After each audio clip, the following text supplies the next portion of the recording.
Good evening. Let's start the class of the day.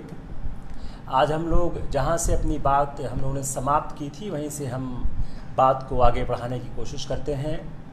हम लोगों ने अपनी जो पिछली क्लास को समाप्त किया था वह 1916 में किया था, जब कांग्रेस के दोनों धड़े एक हो गए थे और उसके साथ साथ जो लखनऊ में कांग्रेस और लीग का पैक्ट हो गया था, वहाँ पर हम लोगों की क्लास कल जो है वो समाप्त हुई थी। हम लोग उससे आगे आज बढ़ने की कोशिश करते हैं।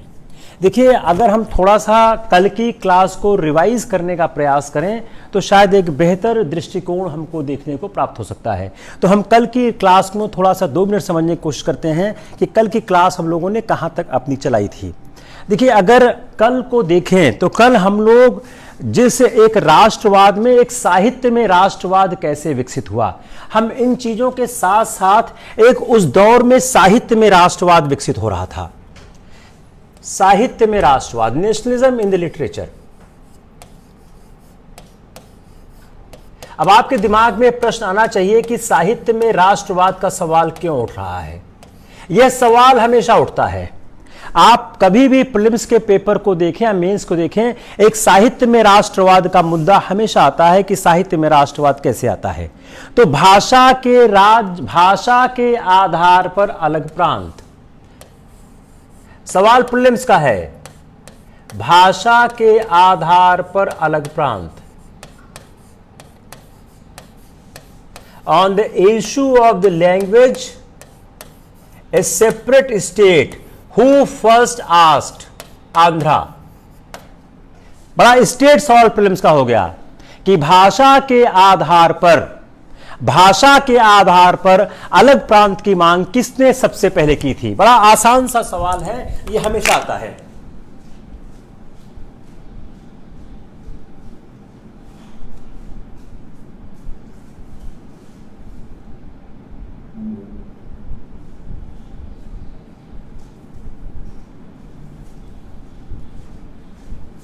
भाषा के आधार पर अलग प्रांत सबसे पहले किसने कहा था। तो एक बड़ा इंपॉर्टेंट इशू आ गया कि भाषा के आधार पर अलग प्रांत सबसे पहले किस राज्य की मांग थी। तो आंध्रा ने भाषा के आधार पर अलग प्रांत की मांग की। अगर जब आप पढ़ते हैं अपना संविधान तो आप पाते हैं कि आंध्रा पहला राज्य था जिसको भाषा के आधार पर बनाया गया। यह स्वतंत्रता संग्राम में ही हो गया था। तो भाषा के आधार पर अलग प्रांत की जो स्पष्ट मांग यह आंध्रा ने की थी। यह क्या थी? यह मांग है, यह स्वीकार नहीं है, यह मांग की गई थी। तो एक सवाल प्रीलिम्स का कई साल पहले आया हुआ। दूसरा, जो मलयालम था, जो भाषा में मलयालम थी, वह समाज सुधार और देशभक्ति का माध्यम बन गई थी। मलयालम भाषा। अब यह सवाल आने की संभावना कम है कि मलयालम भाषा सुधार की थी। सवाल दूसरा आएगा। सवाल क्या आएगा कि मलयालम भाषा के किस लेखक ने इस बात को प्रतिपादित किया था, किस बात ने इसको प्रस्तुत किया था। जो इझुआ लेखक थे, कवि कुमारन। इझुआ लेखक कवि कुमारन।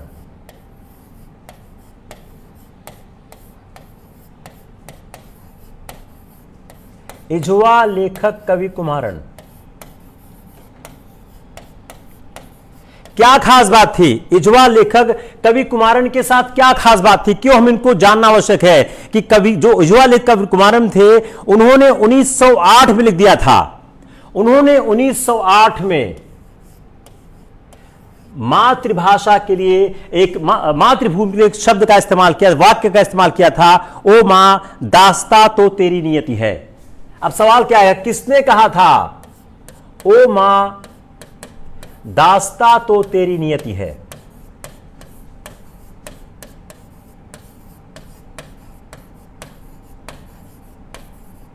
किसने कहा था? इझुआ लेखक कवि कुमारन ने कहा था, ओ मां दास्ता तो तेरी नियति है। 1920 के दशक में वल्ला तोल की कविताएं, 1920 के दशक में, 1920 का दशक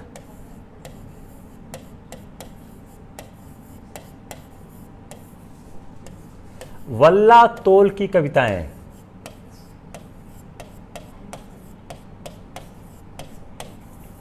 उन्नीस सौ 20 का दशक, वल्लातोल की कविताएं। ये महत्वपूर्ण क्यों हो गई? हम वल्लातोल की कविताओं को जानना क्यों आवश्यक है? गांधीवादी विचार प्रसार का माध्यम, गांधीवादी विचार प्रसार का माध्यम।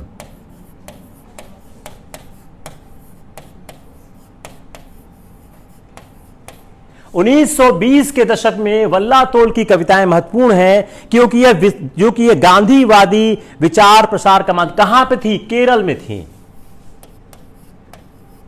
अब देखिए, यह 3 तथ्य, यह अब दोनों तथ्य को आप मिक्स कर दीजिए, यहां से मिक्स करिए। यह क्या हो गया? भारत के सुदूर इलाके में, भारत के सुदूर इलाके में, केरला में राष्ट्रवाद साहित्य में किस तरह से विकसित हो रहा था। भारत के सुदूर इलाके में, केरला में साहित्य में राष्ट्रवाद कैसे विकसित हो रहा था। मलयालम भाषा के इजवा लेखक कवि कुमारम ने 1908 में लिखा, ओ मां दास्ता तो तेरी नियति है। 1920 के दशक में वल्लातोल की कविताएं गांधीवादी विचार प्रसार का माध्यम केरल में कर रही थी। अब इससे आप क्या निष्कर्षित कर सकते हो कि गांधी का प्रसार 1920 के दशक में दक्षिण भारत के सुदूर इलाके तक पहुंच चुका था। यह एक बहुत महत्वपूर्ण तथ्य है जो आप परीक्षाओं में इस्तेमाल कर सकते हो। फुले ने 18 उसमें, और उसके पहले फुले वगैरह ने अपने राष्ट्रवाद के इस्तेमाल में जो देशी, जो निचली जातियों को एक शक्ति प्रदान की। अब टैगोर पे आते हैं। 1913 टैगोर नोबेल पुरस्कार। 1913 टैगोर नोबेल पुरस्कार। अभी महत्वपूर्ण क्यों है? इसके बाद जो टैगोर थे वह सांस्कृतिक विश्व में छा गए। 1913 के बाद टैगोर सांस्कृतिक विश्व में छा गए। इसका फर्क क्या हुआ? 1913 के बाद जो टैगोर सांस्कृतिक विश्व में छा गए, इसका फर्क क्या है? इसका फर्क क्या होता है कि उसके बाद टैगोर राष्ट्रीय आंदोलन में हमको कम दिखाई देते हैं। तो जो टैगोर ने 1913 के नोबेल पुरस्कार के बाद वह सांस्कृतिक विश्व में पहले से कहीं अधिक छा गए। लेकिन इसकी एक और नई बात की थी कि उन्होंने प्रत्यक्ष रूप में साहित्य में देशज रूपों का प्रयोग किया और सबुजपुत्र नामक साहित्यिक समूह में 1908 में आरंभ किया और 1908 के बाद टैगोर अकेले पड़ गए। 1908 के बाद टैगोर अकेले पड़ गए। तो 1908 के बाद जो टैगोर हैं, 1908 के बाद जो टैगोर का कंट्रीब्यूशन है वह राष्ट्रवाद से उनका नाता टूट गया। अब उत्तर भारत, दक्षिण भारत, अगर उत्तर भारत देखने की कोशिश करें, उत्तर भारत में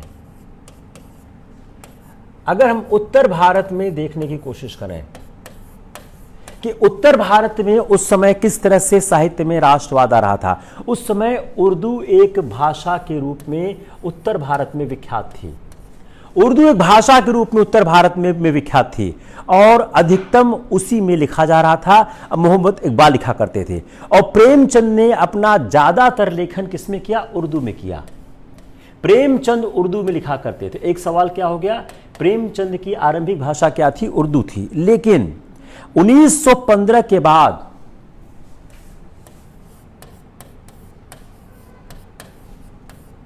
वह हिंदी में लिखने लग गए। कारण क्या था? अब सवाल यहां बनेगा कि 1915 के बाद वह हिंदी में क्यों लिख रहे थे? उर्दू में प्रकाशक नहीं मिल रहे थे। उर्दू में प्रकाशक नहीं मिल रहे थे। तो जब उर्दू में प्रकाशक नहीं मिल रहे थे तो 1915 के बाद प्रेमचंद हिंदी में लिखना शुरू कर दिए। उनकी जो लघु कथाओं का संकलन है सोजे वतन, सोजे वतन,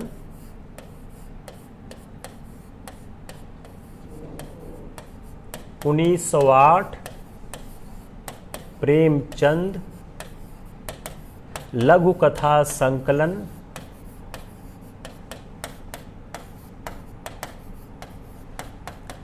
बंगाल विभाजन। यही आप लिखिए अपनी डायरी में। Late me explain. 1908 में प्रेमचंद ने अपनी लघु कथा का संकलन लिखा सोजे वतन। उस लघु संकथा के संकलन की भूमिका में बंग भंग का उल्लेख किया गया है। उनके जो उपन्यास है जलवई इसार, जलवई इसार उपन्यास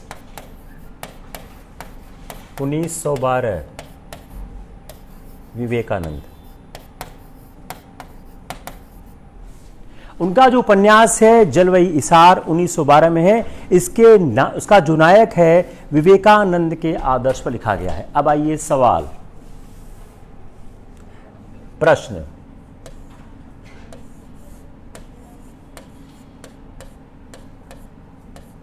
आरंभिक राष्ट्रवाद में साहित्य।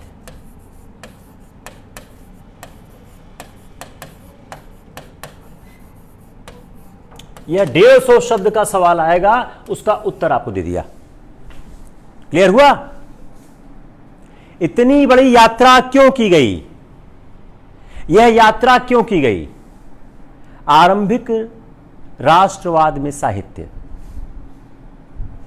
या साहित्य में आरंभिक राष्ट्रवाद, आप इसको किसी भी तरह समझने की कोशिश करिए, लेकिन निष्कर्ष क्या रहा है कि सन 1920 तक जो अपना राष्ट्रीय आंदोलन चला, उस राष्ट्रीय आंदोलन में जो सन 1920 तक अपना राष्ट्रीय आंदोलन चला, उस राष्ट्रीय आंदोलन में वह राष्ट्रीय आंदोलन साहित्य में कैसे मुखर हुआ।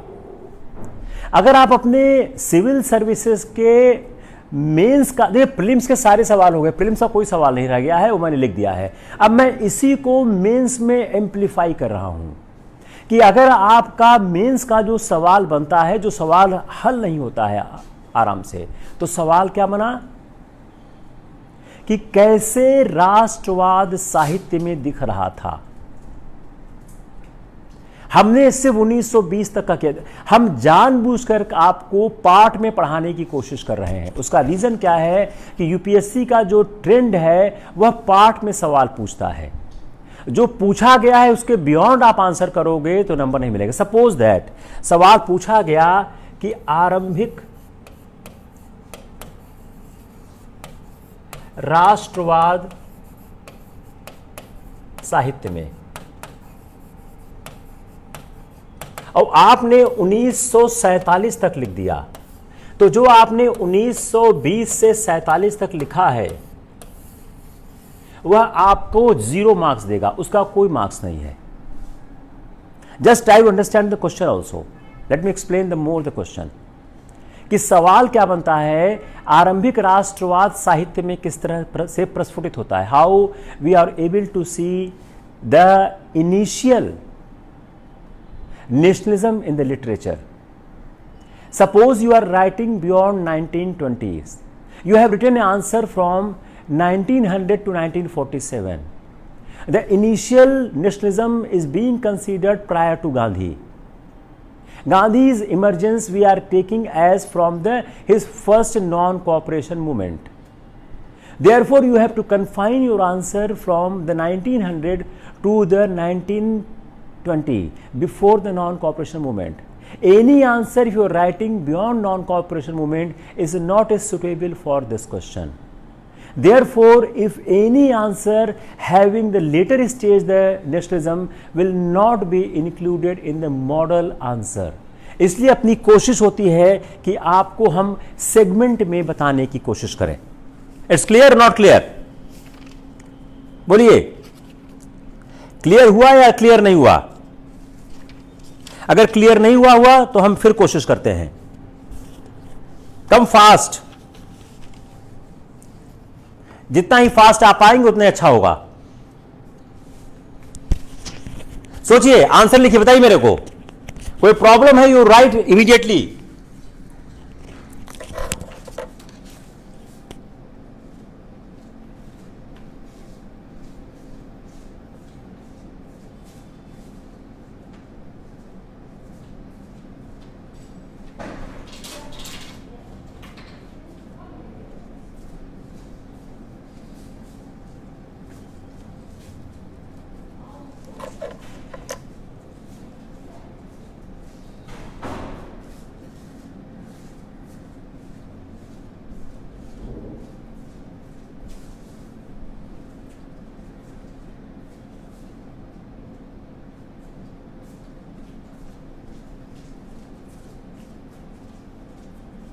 क्लियर हुआ? Very good, very good, very good. और बताइए किसको क्लियर नहीं हुआ है?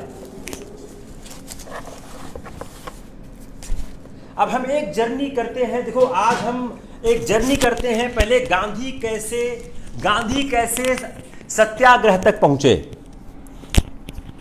Let's the first issue we need, कैसे गांधी सत्याग्रह तक पहुंचे।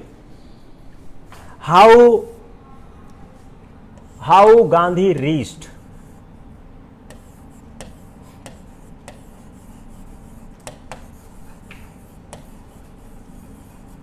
To non cooperation movement. मैं आज गांधीयन थॉट बिल्कुल नहीं पढ़ा रहा हूं, उसको मैं अलग से पढ़ाऊंगा। हम सिर्फ आज पढ़ा रहे हैं कैसे गांधी की जो यात्रा है वह दक्षिण अफ्रीका से लेके यहां तक आती है।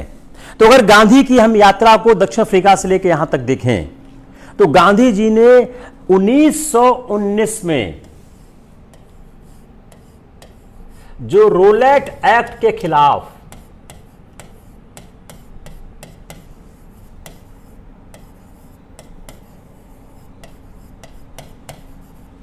असहयोग आंदोलन आरंभ किया,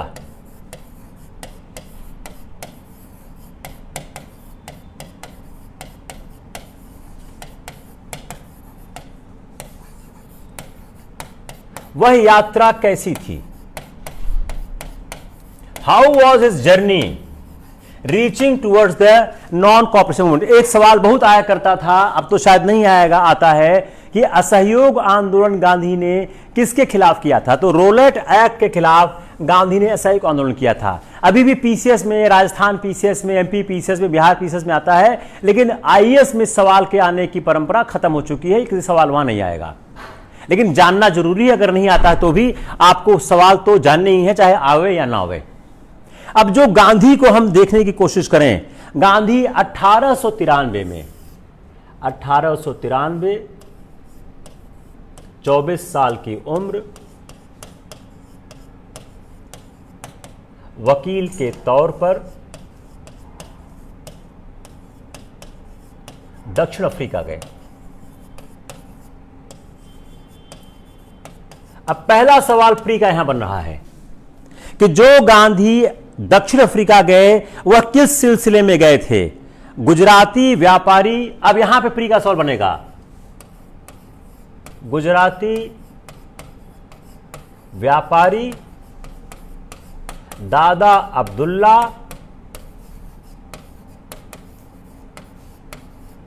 डरबन। तो गांधी 1893 में 24 साल की उम्र में गुजराती व्यापारी दादा अब्दुल्ला का मुकदमा लड़ने डरबन गए। दक्षिण अफ्रीका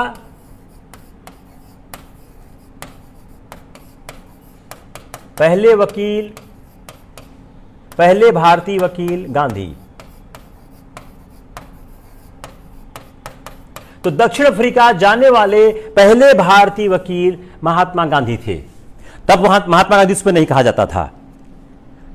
दक्षिण अफ्रीका में भारतीय पहले कब गए? 1860 में पहला भारतीय जत्था अफ्रीका गया। दक्षिण अफ्रीका गया। वह क्यों गया? जो 1860 में पहला जो भारतीय जत्था था वो क्यों गया? वह गन्ने की खेती में काम करने के लिए गया। गन्ने की जो खेती थी, ये सारे सवाल प्रीलिम्स के हैं। गन्ने की खेती, मजदूर, इकरारनामा।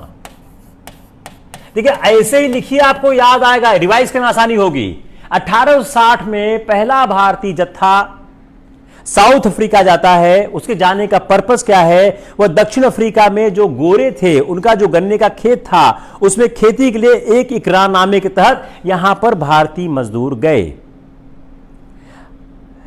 जो गांधी के साथ, एक सवाल प्रीलिम्स में आ चुका है, गांधी के साथ दुर्घटना हुई तो गांधी कहां जा रहे थे? जिस दुर्घटना ने पूरे विश्व का परिदृश्य बदल दिया, उस परिदृश्य के लिए, जिस दुर्घटना ने पूरे विश्व का परिदृश्य बदल दिया, वह दुर्घटना कहां घटी? डरबन। यह सवाल प्रीलिम्स में आ चुका है। डरबन से प्रिटोरिया गांधी जी जा रहे थे। पीटर मैटिसबर्ग स्टेशन का नाम है, जहां पर वह दुर्घटना घटी जब गांधी को स्टेशन में ट्रेन से उतार दिया गया। यह सवाल प्रीलिम में आ चुका है। यह सवाल आया है, यह सवाल नहीं आया है। सवाल क्या आ चुका है कि गांधी की वह दुर्घटना कहां पर हुई, कब हुई थी? जब गांधी जी को ट्रेन से उतार दिया गया था और विश्व बदल गया। डरबन से डरबन से प्रिटोरिया गांधी जा रहे थे, उस रास्ते में दुर्घटना हुई। यह सवाल आ चुका है।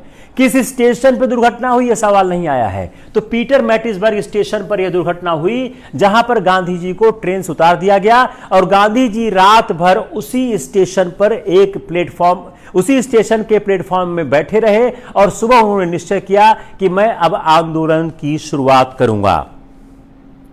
प्रिटोरिया पहुंचकर गांधी ने क्या किया? जब गांधी वहां से उतार दिए गए, उन्होंने भारतीयों की सभा बुलाई। ये अभी सिर्फ प्रीलिम्स चल रहा है, जब मेंस आएगा मैं आपको बताऊंगा। भारतीयों की सभा बुलाई।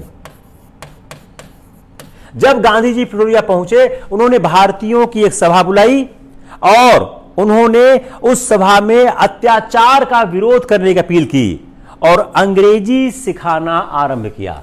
अंग्रेजी अपनी समस्या बहुत दिनों से रही है। जो लोग अंग्रेजी सीखना चाहते थे, उनको अंग्रेजी सिखाना आरंभ किया। क्या आप लोग अंग्रेजी सीखिए, अपने अधिकारों के बारे में बात करिए।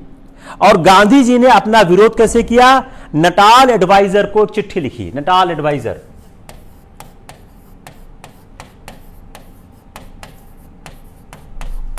गांधी जी ने जो उनके साथ दुर्घटना हुई उसका विरोध प्रेस के माध्यम से विरोध किया और नटाल एडवाइजर को एक चिट्ठी में गांधी जी ने लिखा कि यह जो किया गया वह सभ्यता नहीं है और भारतीयों को मताधिकार से वंचित करने का, भारतीयों को मताधिकार से वंचित करने का मुद्दा उठाया। The Indians were not having the right to vote. He has raised this issue कि भारतीयों को मताधिकार से वंचित करने वाला एक विधेयक था जो भारतीयों को मताधिकार से वंचित कर रहा था। उस विधेयक के विरोध का मुद्दा उन्होंने उठाया। गांधी जी 20 साल साउथ अफ्रीका रहे। यह भी सवाल बहुत अच्छा है। गांधी जी अफ्रीका के 20 साल रहे। 25 साल की उम्र में गए थे।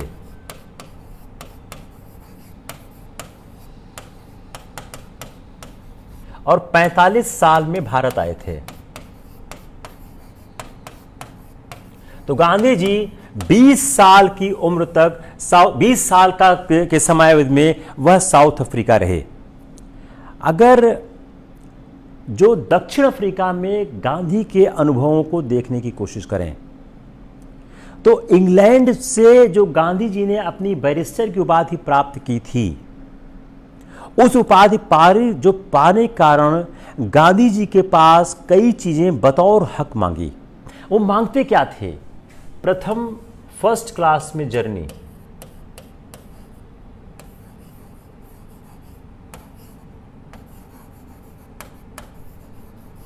होटल में कमरा। यह एक बतौर अधिकार था एक बैरिस्टर के लिए, लेकिन यह अधिकार उनको प्रदान नहीं किया जाता था। तो जो वहां पर जो रंग भेद था, वह रंग भेद बड़ी समस्या कर रहा था। अब एक सवाल खड़ा होता है, गांधी जी सफल क्यों हुए? गांधी दक्षिण अफ्रीका में सफल क्यों हो गए? गांधी दक्षिण अफ्रीका में सफल क्यों हुए? यह सवाल आ सकता है कि गांधी क्यों दक्षिण अफ्रीका में सफल हो गए? कैसे गांधी को दक्षिण अफ्रीका में सफलता प्राप्त हो गई? गांधी जी, उसका कारण क्या था? भाषा। भाषा, देखिए बड़ा माइन्यूट सवाल है ये, अभी तक आया नहीं। जो सवाल नहीं आ सकता मैं बनाने की कोशिश करता हूं। पहला क्या है? भाषा। गांधी जी वहां ऐसे अकेले भारतीय थे जो गोरे शासकों से उनकी भाषा समझ सकते थे, बात कर सकते थे। दूसरा, कानूनी प्रणाली की समझ।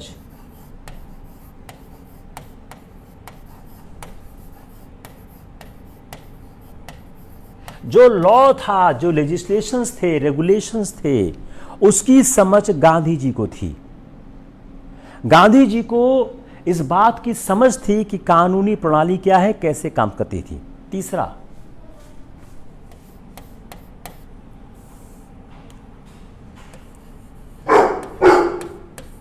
विरोध पत्र लिख पाना। वह विरोध पत्र लिख पाने में सफल थे, वह लिख सकते थे, उनके पास ये काबिलियत थी।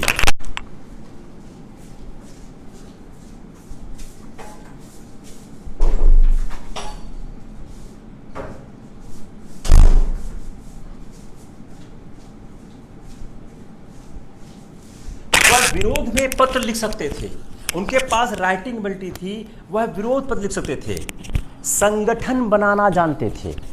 चौथा, संगठन बनाना जानते थे।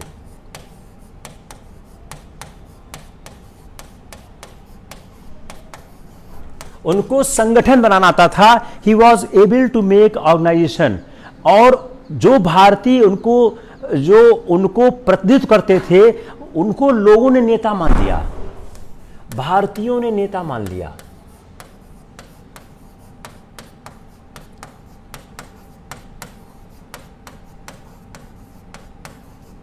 भारतीयों ने नेता मान लिया और धनी व्यापारियों ने उनको सपोर्ट देने की कोशिश की। अब इस सवाल का आंसर समझिए। I am just trying to analyse. अब सवाल क्या आ गया आपका?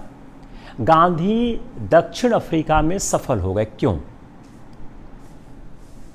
उनको भाषा आती थी, उनको कानूनी प्रणाली की समझ थी, विरोध पत्र लिख पाते थे, संगठन बनाना जानते थे, भारतीयों ने नेता मान लिया। अगर आपको सारे आंसर करने हैं कि only A B C D, ठीक है। अगर एक आंसर करना है तो क्या होगा? Let's see the question from two angle. एक एंगल क्या है कि आपको पास सारे ऑप्शन, तो आप सब पर टिक लगा लोगे। मान लो ऐसा आंसर हो गया कि all 5 is correct, then it's right. अगर आपको इसमें से एक चूज करना है तब आप क्या करोगे? Just try to apply your mind कि अगर इसमें से एक चूज करना है तो क्या होगा। ये बहुत टफ कॉल है। Just try to see it, answer it fast. जितने फास्ट आंसर करो उतना मैं आगे बढ़ सकूंगा। बताइए, इसमें से एक आंसर करना है तो कौन सा आंसर होगा? Come fast, try it.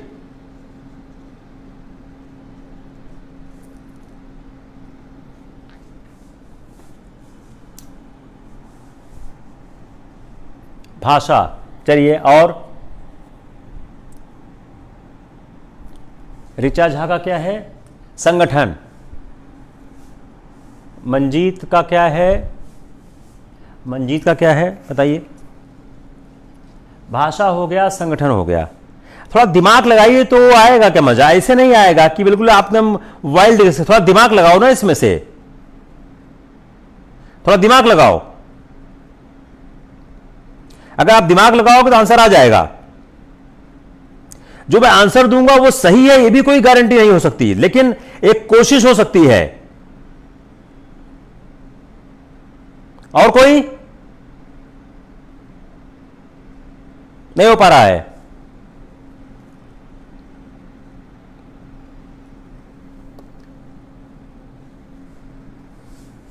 बताइए। मेरे ख्याल से अगर कोई ज्यादा इसमें संघर्ष नहीं है, सफलता के लिए सबसे जरूरी क्या होती है? संगठन बनाना। मेरे ख्याल से यही आएगा। सोचिए, सफलता के लिए सब जरूरी क्या होती है? भाषा तो एक मुद्दा है, आप भाषा बहुत जानते हो, अगर आप उसको ऑर्गेनाइजेशन नहीं बना सकते हो तो क्या हो सकता है?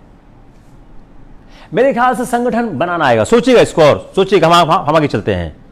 जो गांधी का 1894 से 1906 तक का जो आंदोलन था, वहां पर कहां पर था? जो उन्होंने आंदोलन दक्षिण अफ्रीका में किया, ये क्या था?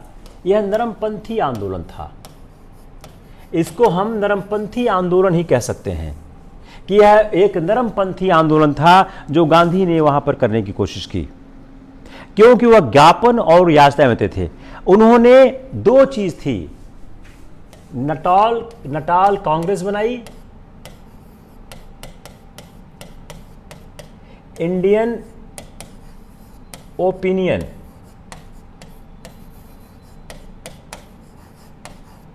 नाम की मैगजीन निकाली। दो और इंपॉर्टेंट फैक्ट हैं कि उन्होंने नटाल कांग्रेस बनाई, वहां पर नटाल भारतीय कांग्रेस का गठन किया, नटाल भारतीय कांग्रेस बनाई, और उन्होंने इंडियन ओपिनियन नाम का एक अखबार निकालना शुरू किया। 1906 के बाद गांधी जी ने अवज्ञा आंदोलन शुरू किया। अब देखिए, 1893 से 1906 और 1906 के बाद दो हम फेज लेते हैं। तो 1893 से 1906 में उनकी एक नरमपंथी राजनीति थी। इस राजनीति में अवज्ञा आंदोलन नहीं था। 1906 के बाद उन्होंने अवज्ञा आंदोलन शुरू किया, सिविल डिसओबीडियंस आरंभ किया। जो सिविल डिसओबीडियंस आता है महात्मा गांधी का साउथ अफ्रीका में, वह 1906 के बाद आया था। 1906 के बाद उन्होंने अवज्ञा आंदोलन शुरू किया, जिसे सत्याग्रह कहा जाता है। तो अब फिर क्या सवाल हो गया, सत्याग्रह आरंभ कहां से होता है? सत्याग्रह का जो आरंभ है वह साउथ अफ्रीका से हो जाता है, 1906 होता है। सबसे पहले इसका इस्तेमाल गांधी जी ने किसके खिलाफ किया? पंजीकरण प्रमाण पत्र के जो नियम था, जो रजिस्ट्रेशन एक्ट था, पंजीकरण प्रमाण रजिस्ट्रेशन एक्ट के खिलाफ किया, रजिस्ट्रेशन के खिलाफ किया। तो अगला सवाल क्या हो गया,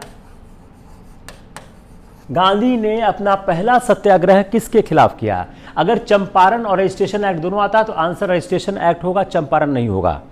अगर भारत में आता है तो चंपारण होगा। क्या रुक गया क्या? ये चल नहीं रहा है?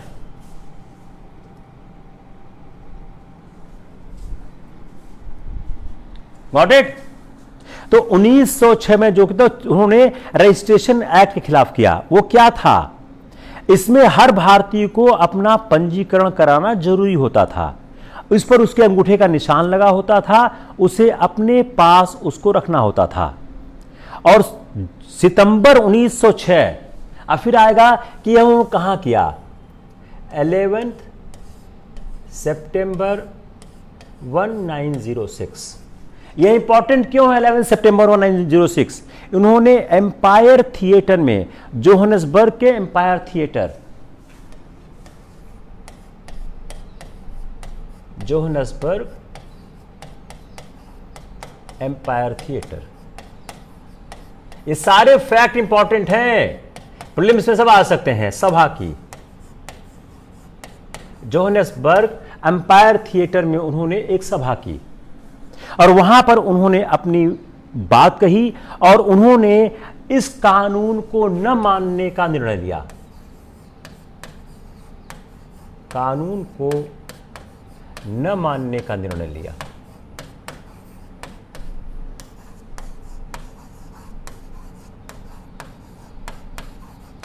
इस कानून को न मानने का गांधी जी ने निर्णय लिया कि जो यह एक रजिस्ट्रेशन के तहत एक हमको रजिस्ट्रेशन कराना पड़ता है, उस पर अपने अंगूठे के निशान लगाने पड़ते हैं, उसको 24 घंटे अपने पास रखना होता है। मैं इस कानून को नहीं मानता हूं और जोहान्सबर्ग के एम्पायर थिएटर में 1906 में उन्होंने सभा की और कानून को न मानने का निर्णय किया। यह गांधी जी का पहला सत्याग्रह था। और पंजीकरण की जो तारीख थी, रजिस्ट्रेशन की तारीख थी, उसको जब बीत गई तो गांधी समेत 27 लोगों पर मुकदमा चला। 27 लोगों पर मुकदमा चला। इस मुकदमे के बाद क्या हुआ? गांधी समेत 27 लोगों पर मुकदमा चला और इनको कानून का विरोध करने का दोषी ठहराया गया और उन्हें दोष छोड़ने का आदेश दिया। इनको क्या बोला? आप देश छोड़ दो, आदेश दिया, लीव द नेशन। आदेश नहीं माना। जब उन्होंने आदेश दिया कि देश छोड़ दो और जब आदेश नहीं माना तो उसमें क्या हुआ कि उसमें गिरफ्तार किया गया और किंग और उनको जेल भेज दिया गया और जहां जेल भेजा गया उसे किंग एडवर्ड होटल कहा गया।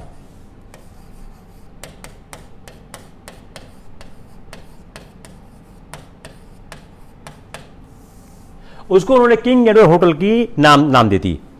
अब उसके बाद क्या होता है? सरकार ने गांधी जी को बातचीत के लिए बुलाया और वादा किया। अब देखिए बड़ा इंटरेस्टिंग पार्ट है, वादा क्या किया। यहां से गांधी का जो आंदोलन का जो ढंग दिख रहा है, वादा क्या किया कि अगर लोग स्वेच्छा से पंजीकरण कराएंगे तो यह कानून वापस ले लिया जाएगा। वादा क्या किया गया? स्वेच्छा, रजिस्ट्रेशन, पंजीकरण, कानून वापस।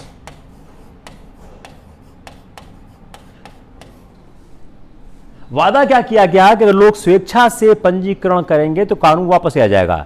गांधी जी ने मान लिया और पहला अपना पंजीकरण करा लिया। गांधी ने माना, गांधी ने बात मान ली।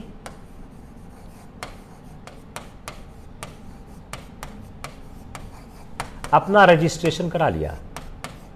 लेकिन हुआ क्या? कानून वापस नहीं हुआ।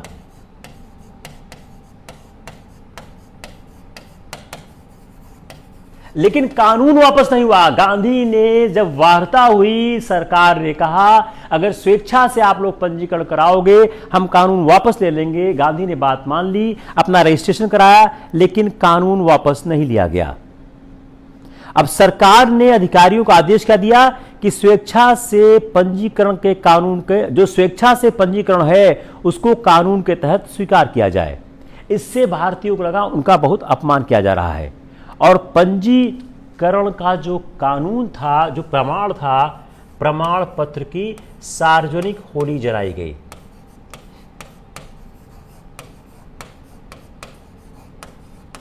ये सारे तथ्य को मिला के सवाल बना देंगे। विरोध कैसे किया? जब सरकार ने कानून वापस नहीं लिया तो इन लोगों ने क्या किया कि प्रमाण पत्रों की सार्वजनिक होली जला दी गई।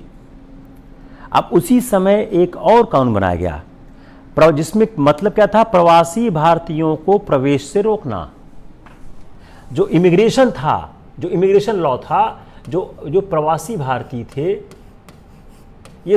ये दूसरा आ गया, प्रवासी भारतीय प्रवेश रोकना, इमिग्रेशन पे कंट्रोल करना कि प्रवासी भारतीयों का प्रवेश न हो। और जिन व्यापारियों के पास लाइसेंस थे उन्हें भी इसे दिखाने से इनकार कर दिया गया। अब इसका क्या हुआ?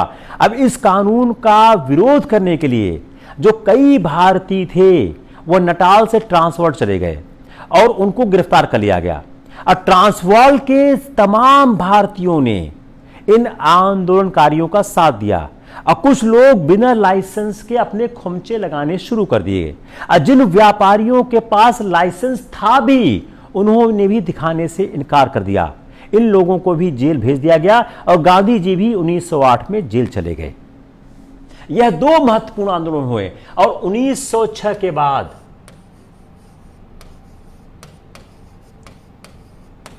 गांधी जी ने वकालत बंद कर दी।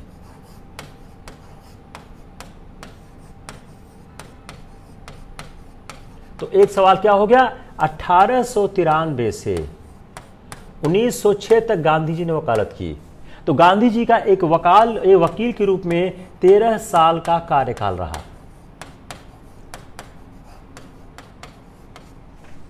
साउथ अफ्रीका में गांधी जी का 13 साल का एक कार्यकाल रहा। तो 1906 के बाद बात कर दी और गांधी जी ने टॉलस्टॉय फॉर्म की स्थापना की। गांधी जी का पहला जो एक आश्रम टाइप का बना था वह टॉलस्टॉय फॉर्म था। टॉलस्टॉय फॉर्म की स्थापना की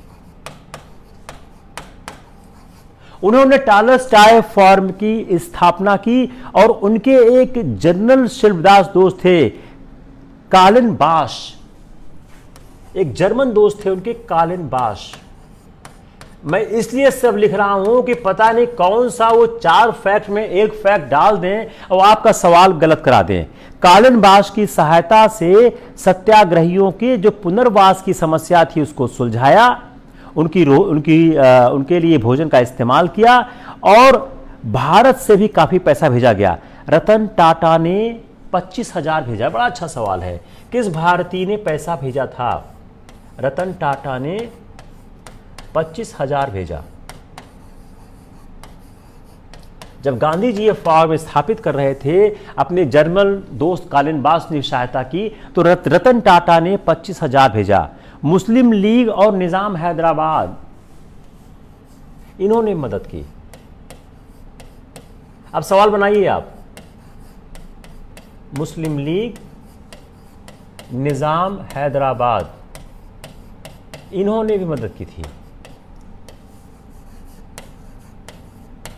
अब देखिए, गांधी जी के पहले आश्रम पे हम सवाल बनाते हैं, ठीक है ना? चलिए,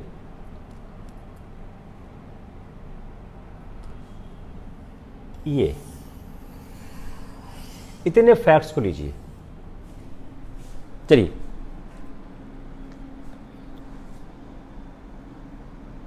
इतने फैक्ट्स को आप लीजिए। टॉलस्टॉय फॉर्म की स्थापना कब की? पहला सवाल, पहला प्रश्न क्या हो गया? टॉलस्टॉय फॉर्म की स्थापना कब हुई? दूसरा इसी में फैक्ट, टॉलस्टॉय फॉर्म में किस जर्मन ने मदद की? तीसरा सवाल, टॉलस्टॉय फॉर्म में किस भारतीय उद्योगपति ने पैसा भेजा?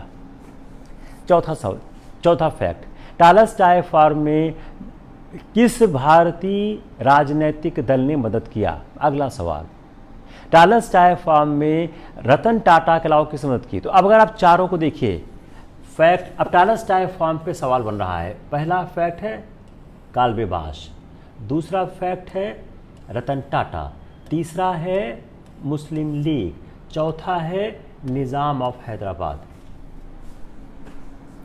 किन लोगों के मदद से टॉलस्टॉय फॉर्म बना? ए कालिन बाश, B Ratan Tata, C Muslim League, D Nizam of Hyderabad. Only A is right, A B right, A B C is right, A B C D is right. मैं एक चीज हर बार रिपीट करता हूं, अगर आपने सवाल बनाना नहीं सीखा तो इस सिविल सर्विसेज की पढ़ाई का कोई भी मतलब नहीं है। मैं जब आपका लेक्चर स्ट्रक्चर करता हूं, मैं पहले सवाल बनाता हूं, मैं सवाल बनाने के बाद लेक्चर स्ट्रक्चर करता हूं। मैं बार बार रिपीट करता हूं, मेरा लेक्चर है क्या? Answer followed by A question. यह आपको मेरा स्टेटमेंट रट गया होगा। 2 स्टेटमेंट मैं लगातार बोलता हूं अपनी हर सिविल सर्विसेज के ओरिएंटेशन क्लास में, हर कक्षा में। पहला, सिविल सर्विसेज की परीक्षा करंट अफेयर्स ओरिएंटेड है। अगर आप करंट अफेयर्स के सहारे आगे नहीं बढ़ रहे हो, आप सिविल सर्विसेज नहीं कर सकते हो। दूसरा, अगर आप सिविल सर्विसेज की तैयारी के समय क्वेश्चन नहीं बना पा रहे हो तो आप इसकी तैयारी नहीं कर रहे हो। जब तक आप इसको नहीं सीखोगे, आप सिविल सर्विसेज में कोई सफलता प्राप्त नहीं कर सकते। आप चाहे जितना पढ़ डालो, पढ़ने होने से कुछ नहीं होगा। अब 1911 में सरकार और भारतीयों के बीच समझौता हुआ और 1912 तक चला। गोखले ने अफ्रीका दौरा किया। सरकार ने गोखले को अपना मेहमान बनाया, आश्वासन दिया और भेदभाव जो भारतीयों के प्रति था उसको समाप्त करने की बात की, कानून वापस करने की बात की। मगर यह वादा पूरा नहीं हुआ और 1913 में फिर सत्याग्रह शुरू हो गया। तो अगर दक्षिण अफ्रीका की सरकार को देखा जाए तो लगातार वादा खिलाफी करती जा रही थी और 1913 में फिर सत्याग्रह हो गया। लेकिन इस बार सत्याग्रह का जो दायरा था वह बढ़ गया और जो इकरारनामे की अवधि थी उसके खत्म होने पर दक्षिण अफ्रीका में जो भारतीय थे उन पर 3 पाउंड का कर लगाया गया।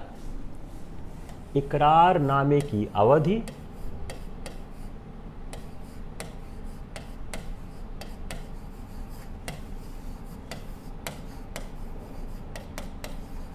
खत्म होने पर 3 पाउंड का टैक्स कर। जो एग्रीमेंट का टाइम फ्रेम था उसके कंप्लीट हो जाने के बाद उन पर 3 पाउंड का कर लगाया गया।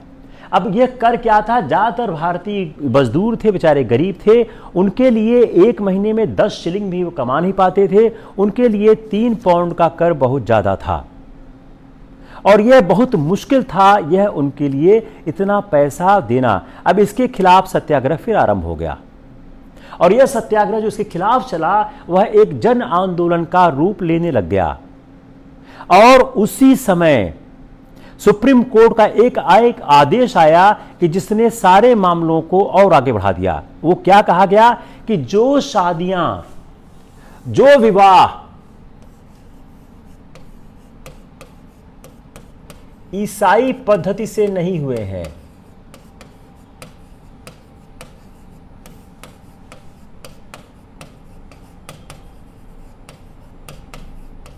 वह अमान्य होंगे। इसका मतलब क्या हो गया? सारी हिंदू और मुसलमानों के कानून से किए गए विवाह अमान्य हो गए, सारे बच्चे नाजायज हो गए। Very interesting aspect, just try to understand.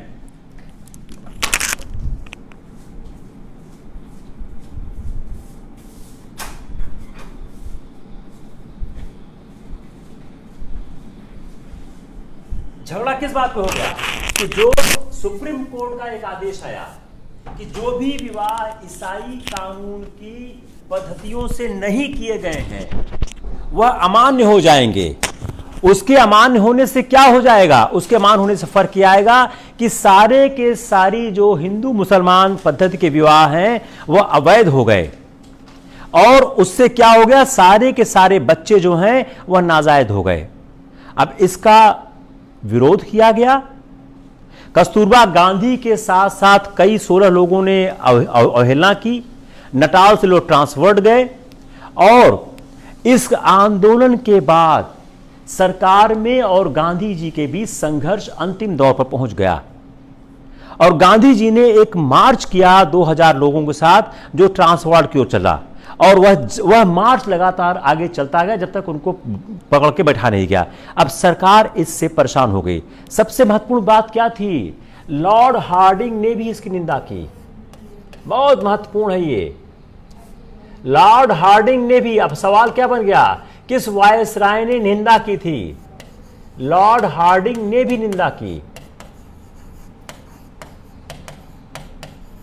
जो यह वहां पर कार्रवाई हो रही थी, जो दमन चल रहा था, उस दमन की, जो अत्याचार चल रहा था, उसकी लॉर्ड हार्डिंग ने निंदा की और लॉर्ड हार्डिंग ने बोला कि ऐसा अत्याचार कभी और हुआ नहीं है और निष्पक्ष जांच की अपील की।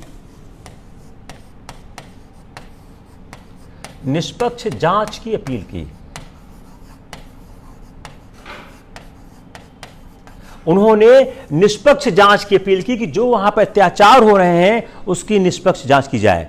Lord Hardinge, Gandhi ji, Gokhale, CF Andrews से कई बार बातचीत करके दक्षिण अफ्रीका ने भारतीयों की प्रमुख मांगे मान ली और जो एक समझौता किया, उस समझौते से क्या हुआ? जो 3 पाउंड का कर था, पंजीकरण जो प्रमाण पत्र था, उससे क्रमबद्ध रूप से कानून बनाए गए, खत्म किया गया।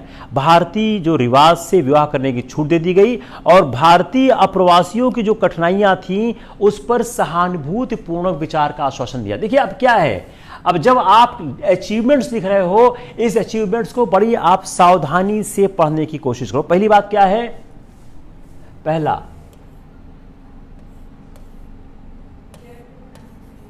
Hardinge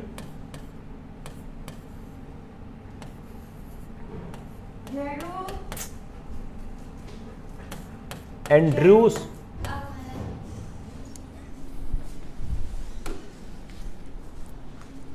Hardinge Andrews Gandhi ji. पहली बात क्या है कि जो एक समझौता हुआ उसमें किसका है, गांधी जी, एंड्रूज, हार्डिंग, गोखले।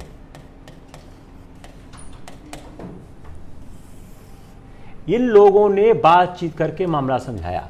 अब मामला क्या सुलझा, पॉइंट नंबर 2, उन्होंने समझौता किया 3 पाउंड का कर पंजी प्रमाण पत्र से क्रमबद्ध कानून खत्म किए। 3 पाउंड का कर, 3 पाउंड कर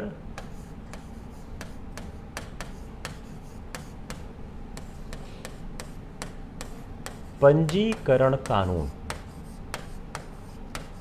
इससे राहत की बात कही गई कि 3 पाउंड का कर है और पंजीकरण कानून है, इसको क्रमबद्ध रूप में इसमें राहत दी जाएगी। भारतीय रीति रिवाज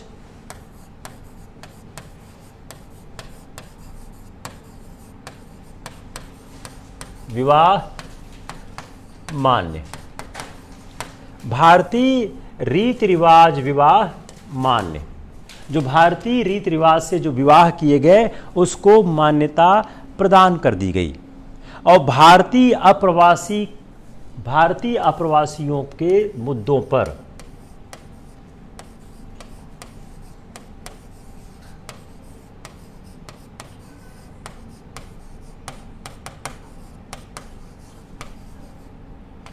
पर सहानुभूतिपूर्वक विचार।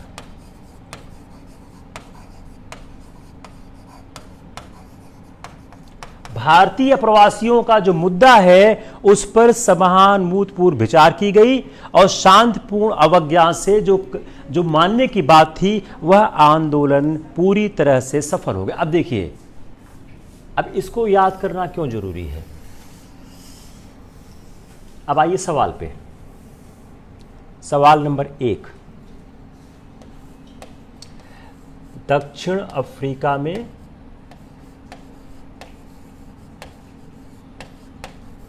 गांधी की उपलब्धियां।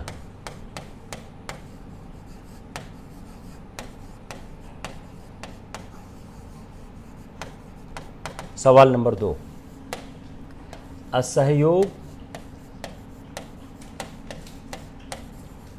आंदोलन की प्रयोगशाला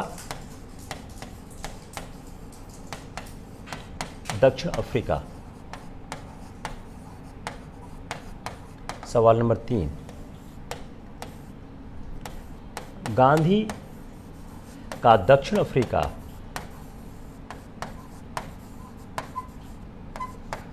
और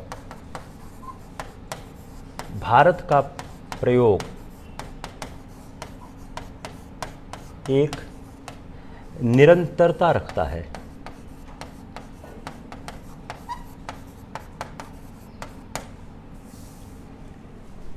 The achievement of the Gandhis, the first point, the achievements of the Gandhi in South Africa.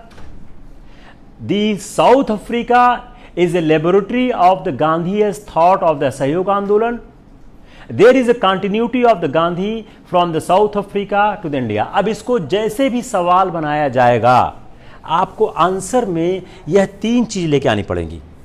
आप जब आंसर कंक्लूड करोगे आप इन चीजों को अब इन चीजों को हम देखते हैं। यह क्या हुआ, सहयोग समझौता। तीसरा, यह 4 चीजों पर गांधी ने संघर्ष किया, इन चारों पर उनको उपलब्धि प्राप्त हो गई। अब गांधी का जो नेतृत्व था इसको हम थोड़ा और एक्सपेंड करते हैं।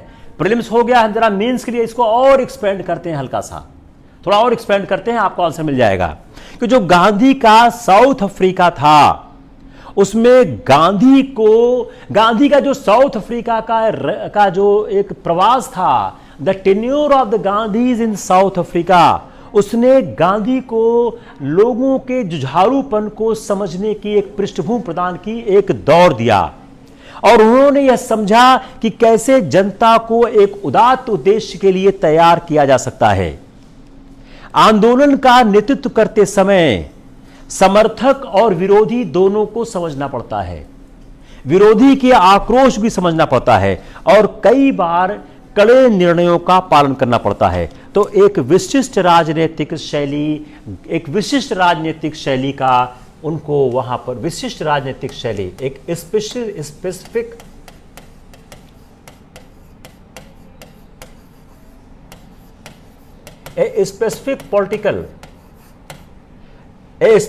political struggle he has understood. Now, Gandhi Bharat में, अब गांधी को हम भारत में लेके आते हैं।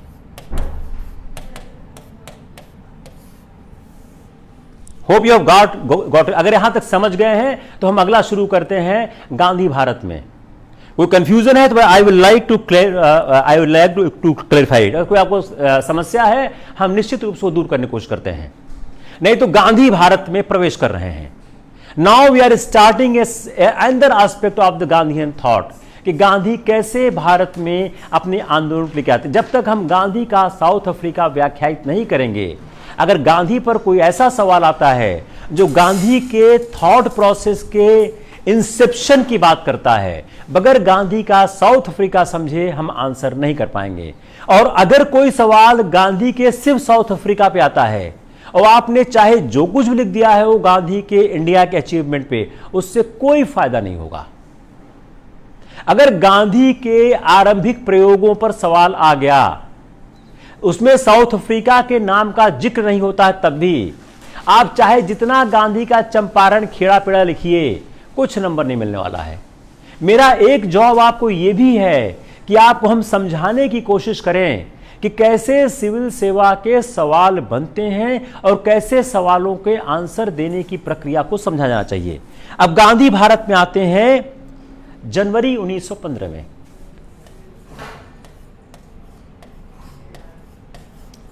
जनवरी 1915 में गांधी भारत में आते हैं। जब गांधी जनवरी 1915 में भारत में आते हैं तो उनको लोकप्रियता पहले ही प्राप्त हो चुकी थी, और गांधी जी सबसे पहले हरिद्वार के कुंभ में देखे जाते हैं, जहां पर लोगों को बहुत दर्शन करने आते हैं। और गांधी का जो विचार था वह भारत में पहले ही फैलने लग गया था।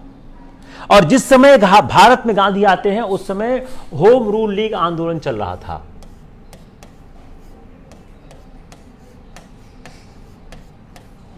गांधी का जब भारत में प्रवेश होता है तो एनी बेसेंट और तिलक का होम रूल लीग आंदोलन चल रहा होता है, लेकिन गांधी उसमें शरीक नहीं होते हैं। गांधी उस समय की जो विचारधाराएं थी, गांधी का किसी विचारधारा में आस्था नहीं थी।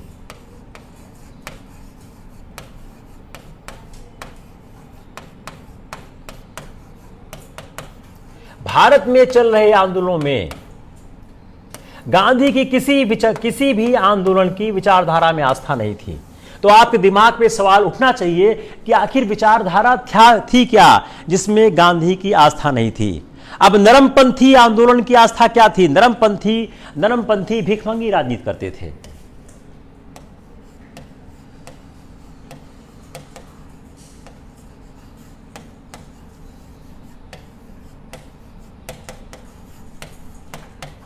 नरमपंथी भिखमंगी राजनीति करते थे। They were about the politics of begging. उसमें गांधी का कोई भी इंटरेस्ट नहीं था। होम रूल लीग क्या बोलता था?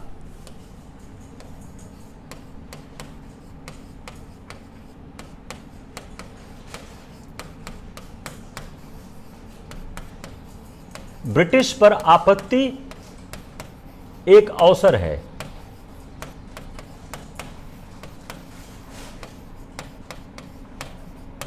उग्रपंथी क्या बोलते थे? हिंसा की राजनीति।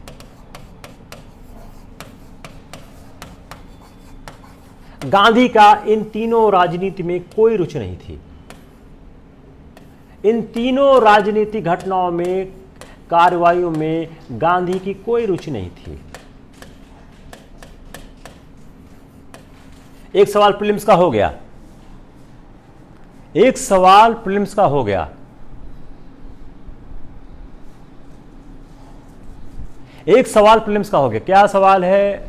टुडे की सपना क्या 1910 में हुई? सवाल समझ में आ रहा है? मंजीत करण सिंह पटेल, आपका सवाल समझ में आया? फिर से लिखिए आप क्या सवाल है। देखिए, जो उस समय के तीन आंदोलन थे, तीन जो विचारधाराएं थीं, नरमपंथी की विचारधारा, होम रूल लीग, उग्रपंथी, तीनों की थी। इनकी भिखमंगी राजनीति थी। ये ब्रिटिश पर शासन आपत्ति ब्रिटिश पर आपत्ति एक अवसर है, और उग्रपंथी हिंसा, ये तीनों में गांधी को कोई आस्था नहीं थी। इसलिए गांधी ने उस समय चल रहे राजनीतिक आंदोलनों में कोई भाग नहीं लिया। वह उस समय के तत्कालीन संघर्षों से असहमत थे। उनका मानना था सत्याग्रह ही एक तरीका है। हम गांधी की विचारधारा पे अलग से 2-3 सेशन लेंगे, एक पे नहीं होगा, इसलिए हम सत्याग्रह को डिफाइन करने की कोशिश नहीं कर रहे हैं। सत्याग्रह अपने आप में 20 मिनट का लेक्चर है, मैं उसको अलग से लूंगा। बस छोटी सी बात समझ, सत्य का आग्रह उसको कहते थे, तो बोलते सत्याग्रह ही उनका एकमात्र तरीका से काम करते थे। और गांधी जी कहते थे, जब मैं अपनी नीतियों से लोगों को प्रभावित कर सकूंगा तभी मैं राजनीति में आऊंगा। उसी समय 3 महत्वपूर्ण आंदोलन होते हैं: चंपारण, अहमदाबाद, खेड़ा।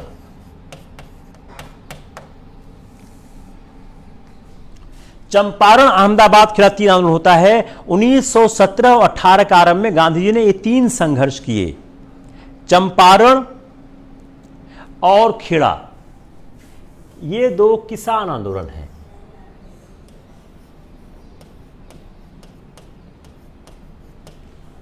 एक आसान सवाल ये हो गया, कौन सा किसान आंदोलन है, और ये क्या है? ये मजदूर आंदोलन है। तो 3 आंदोलन गांधी 17-18 में करते हैं, चंपारण, अहमदाबाद और खेड़ा। और इन 3 संघर्षों में, यह 3 संघर्ष क्या थे? यह तीनों संघर्ष स्थानीय मुद्दों को लेकर थे। स्थानीय मांग थी, स्थानीय मुद्दे थे, इसमें कोई राष्ट्रवादी दृष्टिकोण नहीं था।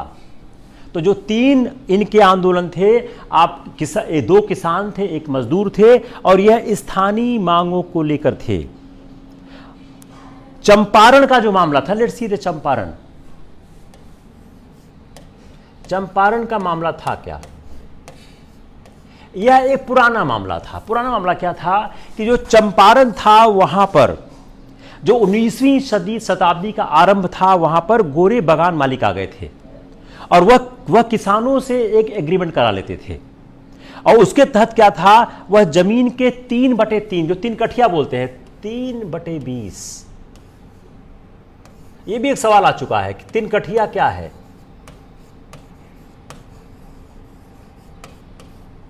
जमीन के जो 3/20 हिस्से पर नील की खेती करना अनिवार्य। नील खेती अनिवार्य।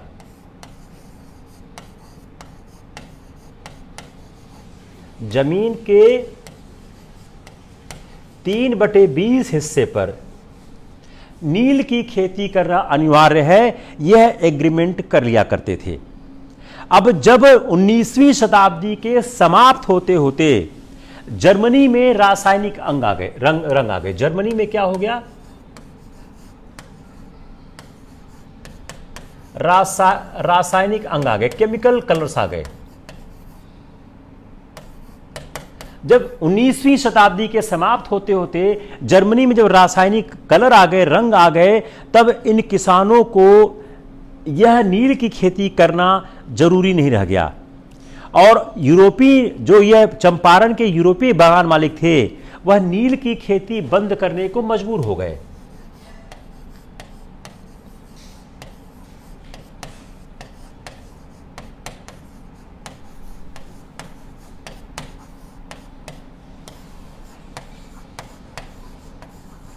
यह नील की खेती को बंद करने को मजबूर हो गए। अब चूंकि नील की खेती को बंद करने के लिए मजबूर हो गए, तो अब रास्ता क्या रह गया कि मजबूर जो ये नील की खेती से किसानों को मुक्त करने के लिए जो अनुबंध एग्रीमेंट जो किया था, उससे मुक्त करने के लिए वह ज्यादा पैसा, आसान भाषा में क्या, ज्यादा पैसा मांगने लगे, लगान की शक्ल में ज्यादा पैसा। जो लगान या अवाब था वह ज्यादा मांगने लग गए कि आप हमको ज्यादा लगान, ज्यादा पैसा दोगे तब हम आपको नील की खेती के अनुबंध से मुक्त करेंगे। अब उन्हीं जो लखनऊ कांग्रेस अधिवेशन था, उसमें लखनऊ जो कांग्रेस अधिवेशन हुआ था, उसमें राजकुमार शुक्ला की गांधी जी से मुलाकात हुई और राजकुमार शुक्ला ने गांधी जी से अनुरोध किया कि आप चंपारण में आके वहां के मुद्दे को सुलझाइए। और इनके आमंत्रण पे गांधी जी चंपारण गए और वहां पर उन्होंने पहली बार भारत में अपने असहयोग आंदोलन की शुरुआत की। और इस असहयोग आंदोलन की शुरुआत के बाद जब किया तो गांधी जी के हस्तक्षेप और गांधी जी के सारे कार्यक्रमों के बाद एक जांच आयोग का गठन किया गया। 800 से ज्यादा किसानों का बयान दर्ज किया गया और आयोग को यह समझाने में सफल हो गए कि जो तिनकठिया पद्धति है वो खत्म होनी चाहिए। और आयोग को यह भी समझाया कि किसान से जो पैसा वसूल किया गया है उन्हें हर्जाना दिया जाए। बगान मालिक पहले किसी तरह से वसूली नहीं कर रहे थे, फिर 25% पर राजी हो गए। जो पैसा वसूल किया गया था उसका 25% वापस करने पर राजी हो गए। यह तथ्य आप याद रखिएगा, यह तथ्य अभी तक शायद मुझे दिखा नहीं है कि जो अवैध पैसा वसूल किया है उसका 25% वापस करने के लिए वह राजी हो गए। अब गांधी जी का कहना था कि जो 25% की जो रकम वापस करना है वह भी उनके लिए बेइज्जती है और इस पर मामला समाप्त हो गया और 1 दशक के अंदर सारे यूरोपीय वापस चले गए।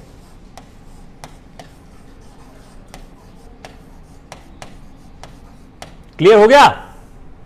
If it is clear, then I can go on the next, the Ahmedabad.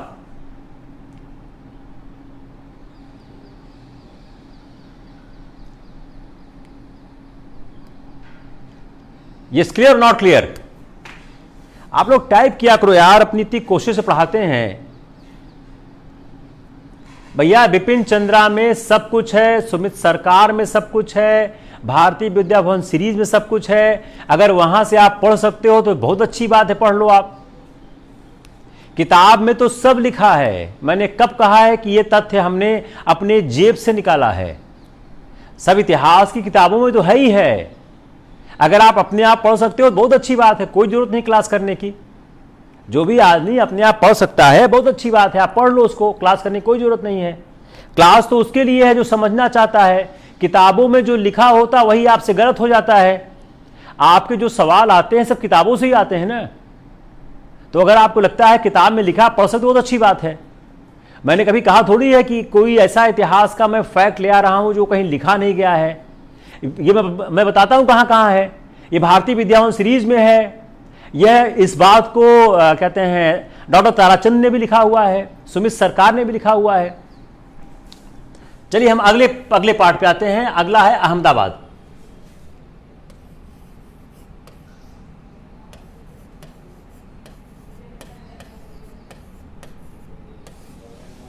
जो अहमदाबाद का मुद्दा है वह मुद्दा किस तरह का है? वह मुद्दा मिल मालिकों का है। अब पहला सवाल है अहमदाबाद क्या है? प्लेग बोनस को लेके है।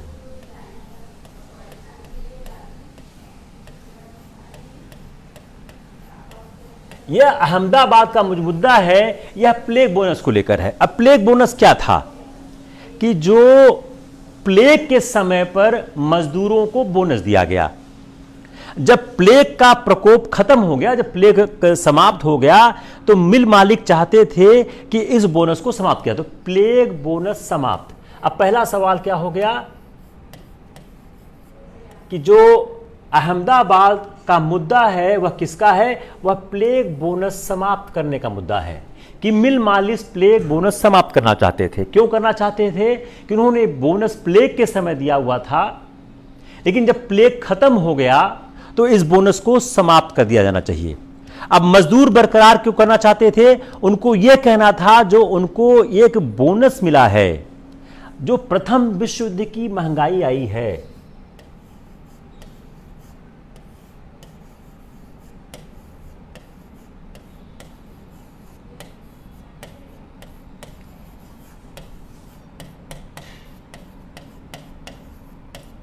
जो प्रथम विश्व युद्ध की महंगाई आई है, अगर उसको ध्यान में दिया जाए तो उन्हें बतौर बोनस यह रकम मिलनी चाहिए।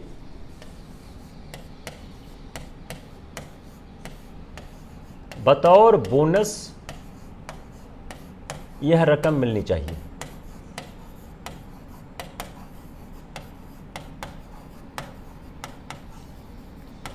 यह क्या हो गया? यह हो गया अहमदाबाद का पूरा मुद्दा। क्लियर हो गया?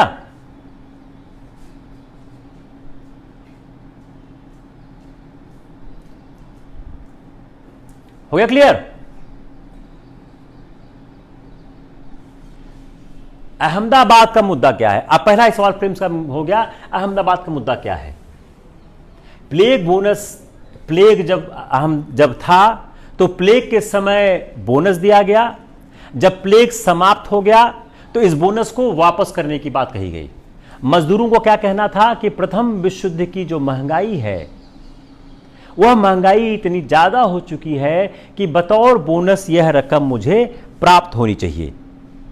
इस बात को लेकर संघर्ष हो गया। अब मिल मालिकों में और हो गया, और उन्होंने जब यह झगड़ा शुरू हुआ तो उन्होंने 20% बोनस की घोषणा की और कहा जो मजदूर नहीं करेंगे उनको नौकरी से निकाल दिया जाएगा। अब इसके बाद समझौता क्या उन्होंने क्या बोला 20% बोनस देंगे हम।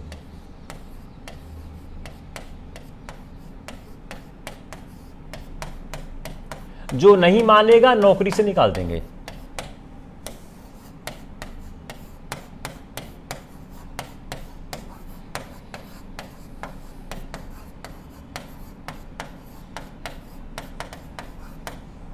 ठीक है, उन्होंने कहा कि हम 20% बोनस देंगे, जो नहीं मानेगा उसको हम नौकरी से निकाल देंगे।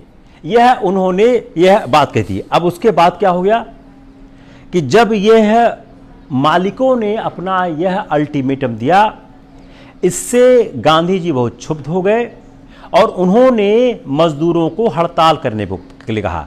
और गांधी ने कहा कि मजदूरों को 35% बोनस मिलना चाहिए।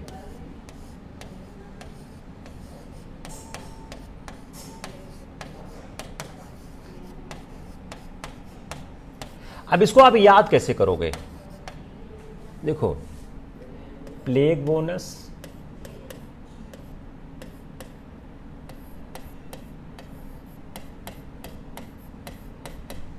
महंगाई बोनस,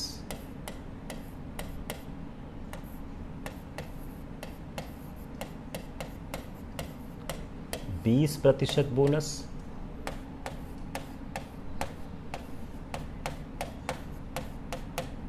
%35 बोनस। ये आप चार्ट बनाओ, ये आप चार्ट बनाओ। कैसे आप इसको याद करोगे? ये अब इसको मैं समझाता हूं। प्लेग के समय बोनस था, प्लेग समाप्त हुआ के बाद बोनस वापस करने की बात कही गई। मजदूर बोल रहे थे हमारा महंगाई बोनस मिलना चाहिए। मिल मालिक ने बोला हम 20% बोनस देंगे। गांधी बोला 35% बोनस मिलना चाहिए।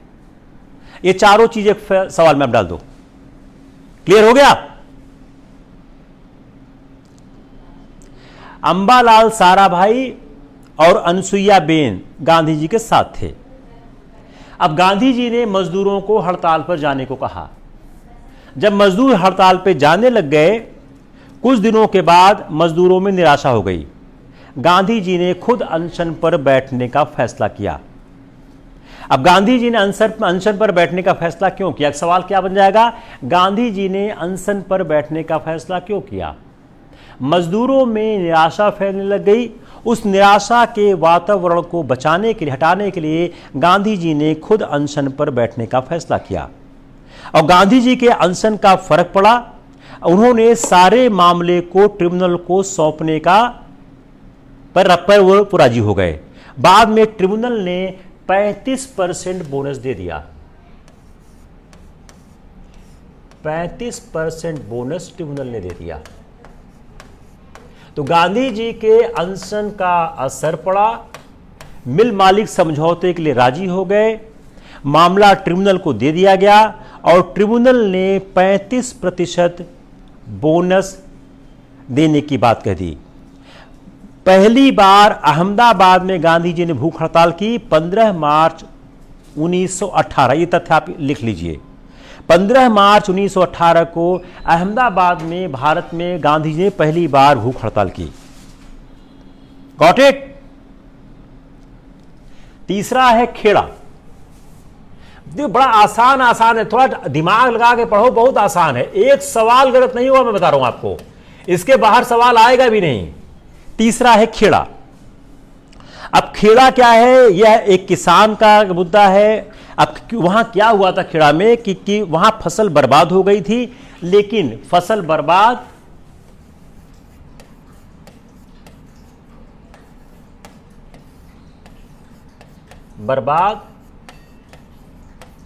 किसान, सरकार मालगुजारी वसूल, सरकार कर वसूल से याद कर लीजिए, मालगुजारी कर एक ही चीज है, कर वसूल।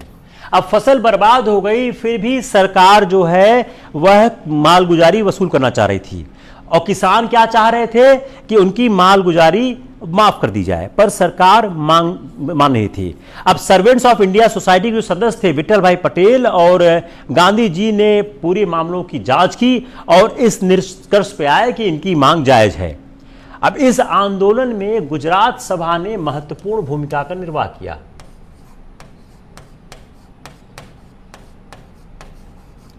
गुजरात सभा ने एक महत्वपूर्ण भूमिका का निर्वाह किया और यह जो आंदोलन है यह चलाया गया और इस आंदोलन के बाद यह कहा गया कि अगर सरकार गरीब किसानों का लगान माफ कर देती है तो जो लोग सक्षम है वो स्वेच्छा से लगा। देखिए बड़ा इंटरेस्टिंग है, देखिए बड़ा फाइन लाइन होता है, दोनों को मिक्स कर देंगे सवाल गलत हो जाता है। अगर गरीब लगान माफ, सक्षम किसान स्वेच्छा लगान, ऐसे ही आप लिखो तभी याद होगा कि यह कहा गया, गांधी ने क्या कहा कि अगर सरकार गरीब किसानों का लगान माफ कर देगी, जो स्वेच्छा से जो सक्षम है वो स्वेच्छा से लगान दे देंगे। इसी बीच गांधी जी को पता लगा कि सरकार ने आदेश कर दिया है कि उन्हीं से लगान लिया जाए जो लोग लगान देने में सक्षम हैं और उनका मकसद पूरा हो गया। अब देखिए क्या है, यह जो चंपारण है, अहमदाबाद है, खेड़ा है, यह गांधीवादी तरीकों को समझाने का एक बहुत महत्वपूर्ण रहा। उसी के बाद आता है रॉलेट एक्ट।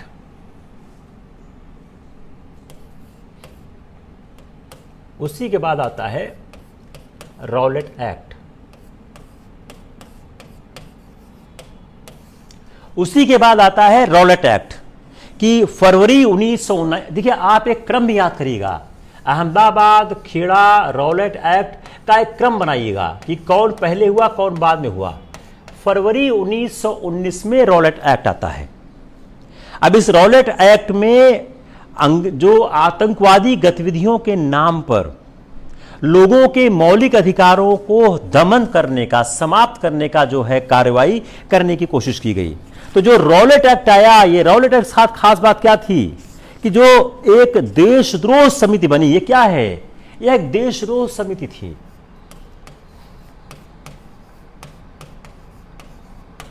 यह रॉलेट एक्ट क्यों बोलते हैं कि जो रॉलेट थे वह इसके अध्यक्ष थे, तो रॉलेट समिति, तो इसके उद्देश्य क्या थे। अब इसको हम एक्सपेंड करते हैं।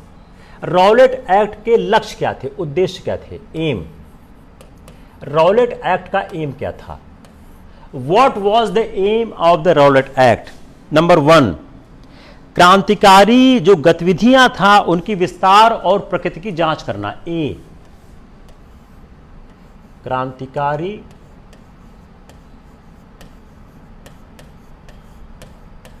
गतिविधि विस्तार प्रकृति जांच, to examine the extent and nature of the revolutionary activities। ठीक है। दूसरा,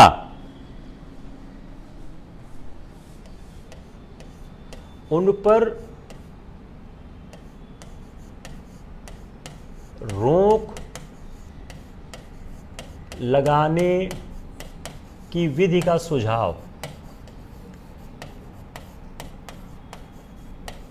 कि जो क्रांतिकारी गतिविधि का जो आप जांच करोगे उन पर रोक कैसा लगाया जाए, उस पर संभावित कानून बनाया जाए और सुझाव दिया जाए।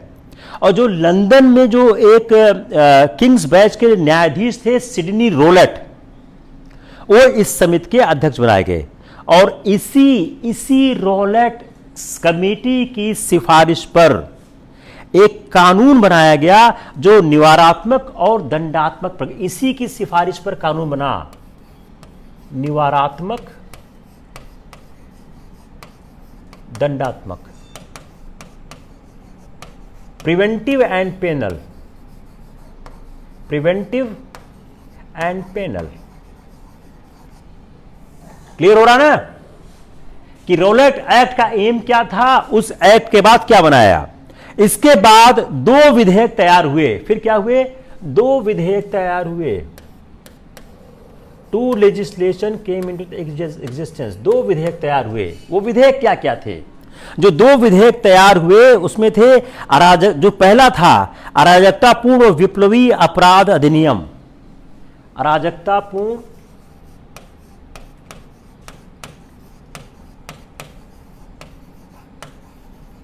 विप्लवी अधिनियम 1909। तो पहला क्या बना? अराजकतापूर्ण विप्लवी अधिकार अधिनियम 1909 पारित किया गया। अब इस अधिनियम में जो भारतीयों की जो एक अपना रिजर्वेशन था उसको पूरी तरह से इग्नोर किया गया। अब इस अधिनियम में ऐसे प्रावधान थे कि किसी भी व्यक्ति को आप गिरफ्तार कर सकते थे।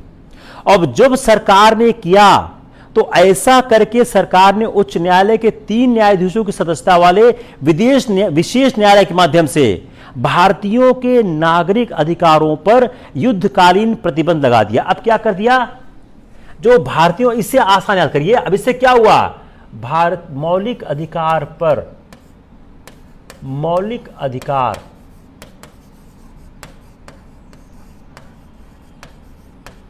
पर नियंत्रण किया गया। हम और आसान कर देते हैं, मौलिक अधिकार पर नियंत्रण किया गया। तो जब इन्होंने यह नियम बनाया, उस नियम बनाने के बाद उन्होंने क्या किया? सरकार ने इस विधेयक को पारित किया। इस विधेयक का विरोध भी हुआ, लेकिन यह विधेयक लागू हो गया। अब लागू होने के बाद आशंका क्या थी? आशंका एकदम ठीक थी। आशंका क्या थी कि ऐसा करके जो सरकार है वह उच्च न्यायालय के 3 न्यायाधीशों की सदस्यता की वह एक ऐसा विशेष न्यायालय बनाएगी जिसके माध्यम से भारतीयों के जो नागरिक अधिकार थे, जो मौलिक राइट है, जो फंडामेंटल राइट्स हैं, उस पर युद्धकालीन समय, जो युद्ध चल रहा उस समय पर प्रतिबंध लगाया जाएगा। और जो युद्ध के समय में प्रतिबंध लगाया गया था वह जो युद्धकालीन प्रतिबंध था, युद्धकालीन जो प्रतिबंध थे, युद्धकालीन मौलिक अधिकार प्रतिबंध थे,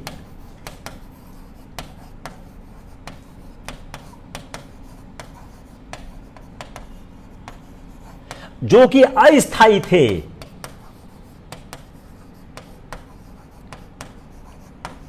उसको स्थायी करने का प्रयास किया गया। क्लियर हो गया? नहीं हुआ? फिर से करते हैं, देखिए आप केयरफुली। उसको स्थायी करने का प्रयास किया। अब इससे हुआ क्या कि सरकार को यह छूट थी कि 2 वर्ष तक की अवधि के लिए, हुआ क्या, सरकार को छूट थी। क्या छूट थी? सरकार को छूट, क्या छूट थी? 2 वर्ष की अवधि तक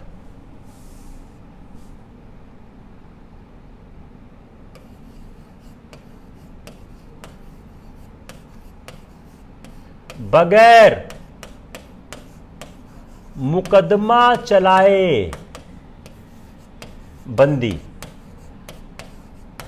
for the 2 years without trial you can imprison anyone. नजर बंद कर सकते थे आप।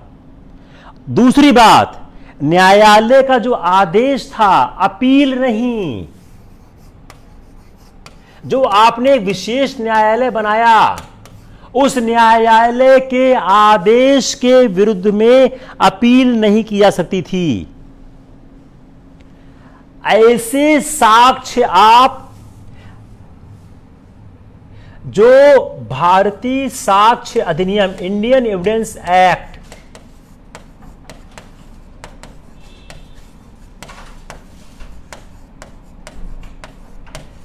के प्रावधानों को नजरअंदाज करके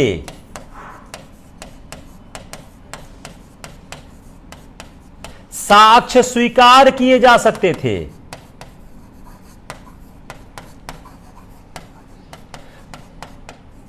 जो इंडियन एविडेंस एक्ट में जो एक प्रोविजंस हैं, जो रूल्स हैं, तो जो ऐसी बातों को साक्ष्य के रूप में स्वीकार या मान्य किया जा सकता था, जो भारतीय साक्ष्य अधिनियम के अंतर्गत मान्य नहीं थे।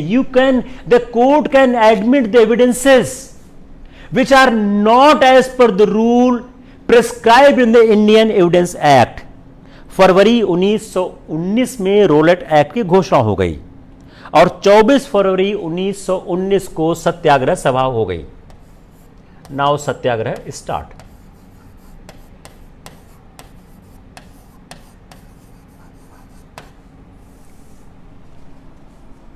गांधी जी का अब आंदोलन स्टार्ट होने वाला है। तो अगर हम इसको थोड़ा से आसान भाषा में कहने की कोशिश करें कि जो 1919 का जो एक रोलेट एक्ट था, उसमें अंग्रेजों ने आतंकवादी गतिविधियों को दबाने के नाम पर, जो आतंकवादी गतिविधियां थीं,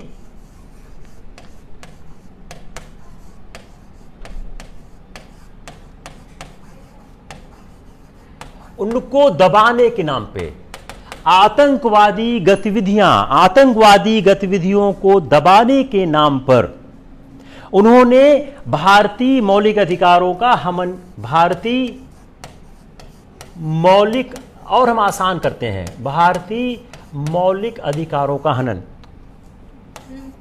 5 मिनट। भारतीय मौलिक अधिकारों का हनन। चलिए, ये बड़ा आसान हो गया, इसको हम इससे समझते हैं। रोलेट एक्ट से क्या है, बड़ा आसान से समझते हैं, जो आपको याद रहेगा। उसको मैंने लिख इसलिए दिया कि कई बार ABCD करके सवाल गलत हो जाता है। तो आतंकवादी गतिविधियों को दबाने के नाम पर मौलिक अधिकारों के हनन का उन्होंने प्रयास किया। इसी प्रयास को, इसी इच्छा शक्ति को रखते हुए, having this in mind, what they did, उन्होंने रॉलेट कमेटी की अध्यक्षता में उन्होंने जो बनाया, 2 विधेयक तैयार किए, जिसे रॉलेट बिल कहते हैं।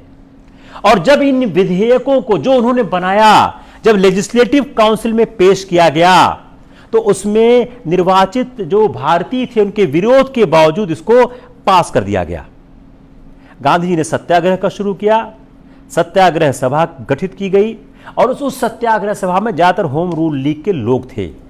जो देशव्यापी हड़ताल हुई, लोगों ने संघर्ष शुरू किया, और इसके बाद जो अमृतसर में हुआ क्या था, 10 अप्रैल को जो सत्यपाल किचलू और अब जलियांवाला बाग कांड क्यों हुआ, सत्यपाल किचलू, यह आपके एनसीईआरटी में भी है।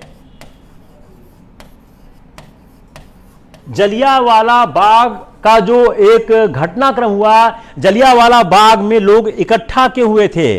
सत्यपाल किचलू और डॉक्टर सत्यपाल, जलियांवाला बाग में लोग इकट्ठा क्यों हुए थे? सॉरी, सैफुद्दीन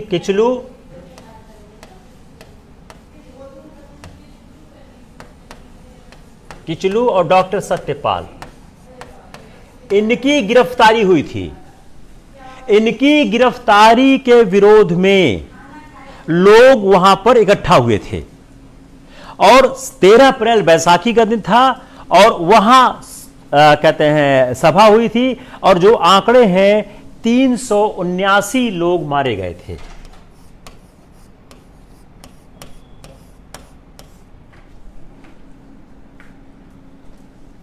इसके बाद हम आएंगे असहयोग आंदोलन पे। हम will start tomorrow the next lecture असहयोग आंदोलन।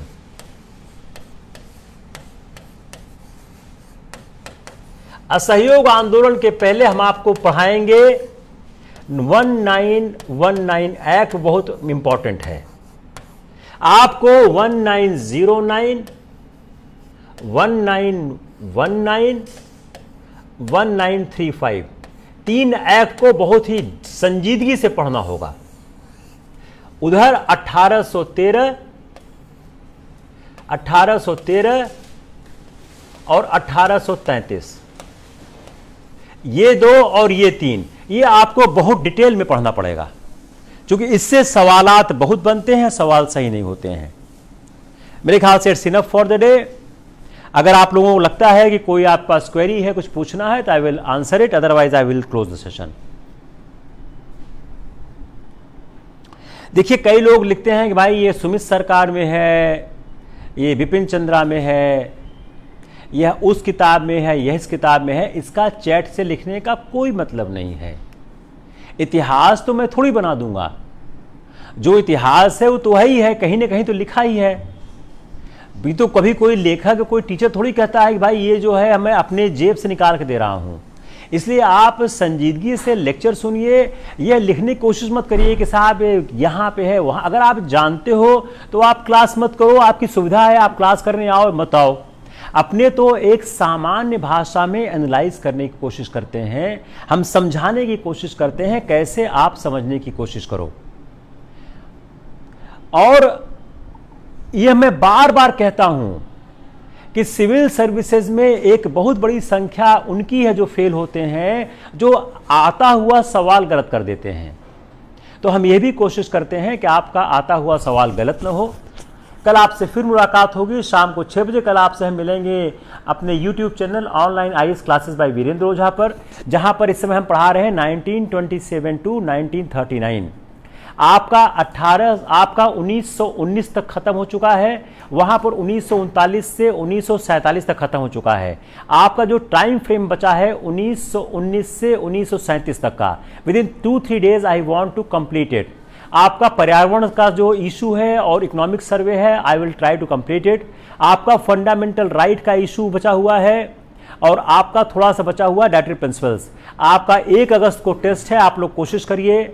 मैं बार बार आपसे कहता हूं, अगर आप 1 अगस्त के टेस्ट के लिए आप मेरा लेक्चर नहीं सुनेंगे तब अब मुझे नहीं लगता है आप किसी भी हालत में टेस्ट कर पाएंगे। और आप लोग जो मेरा YouTube चैनल है online IAS class by Virendra, उसको सब्सक्राइब कर लीजिए। उसमें पूरा का पूरा सिलेबस कंप्लीट है, आप लोग उसको सुनने की कोशिश करिए। उसमें 2 चीजें हम लोग मुझे मैसेज कर रहे हैं कि GS 4 कैसे हम अटेंड करें। जो GS 4 का पार्ट B है वो पूरा का पूरा सॉल्व है, उस पर जितने पिछले सालों के क्वेश्चन पेपर सब सॉल्व है, आप लोग उसको जरूर देख लीजिए। दूसरा, मैंने पिछले साल के सारे प्रीलिम्स के क्वेश्चन पेपर एनालाइज किए हुए हैं, वो 2 आप लोग जरूर देख लें, आपको बहुत फायदा होगा। Take care, will see you tomorrow again.